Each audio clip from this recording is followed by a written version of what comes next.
the city of Cape Town dropped the people here, and the second one is that they're still sitting here and PRASA hasn't moved them out. Anything else is just air in the wind at the moment. As expected, the drama in Wynberg is unfolding.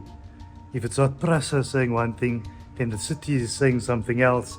But the people have a problem, and the problem is that the squatters are taking over around the Wynberg Mosque. Squatter camps, let me define a squatter camp for you.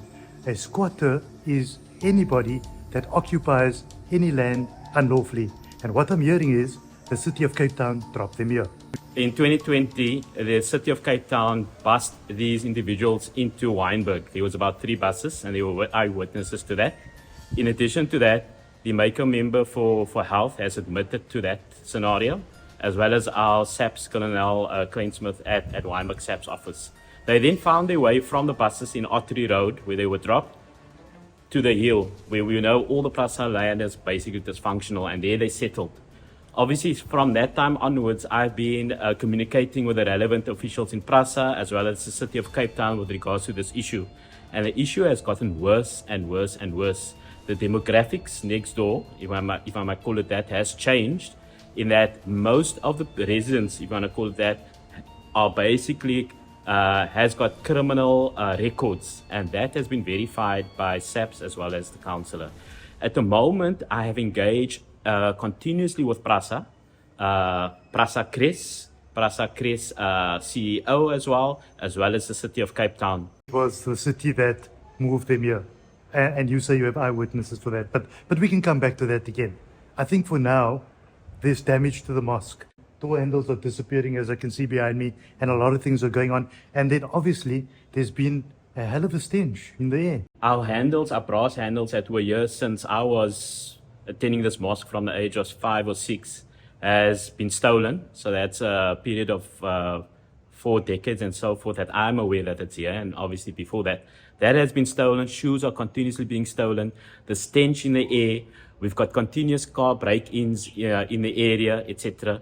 We are aware of drug dealing happening. That's no secret, as well as prostitution, etc. So the list continues and continues.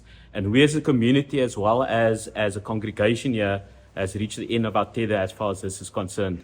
This cannot go on. Councillor Carmen Siebrits, she says that we did not invite her, but that's another discussion altogether. I've asked her on an email for some type of response to the matter. She hasn't responded to that email yet, nor can she be in today's recording. So I'm going to read you what she had told me and just comment on that for a few moments.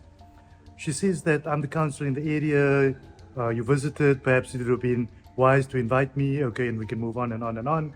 She then says after that, perhaps it would have been wise to invite me to the meeting and hear what exactly is being done or what it is I have been doing from a city perspective.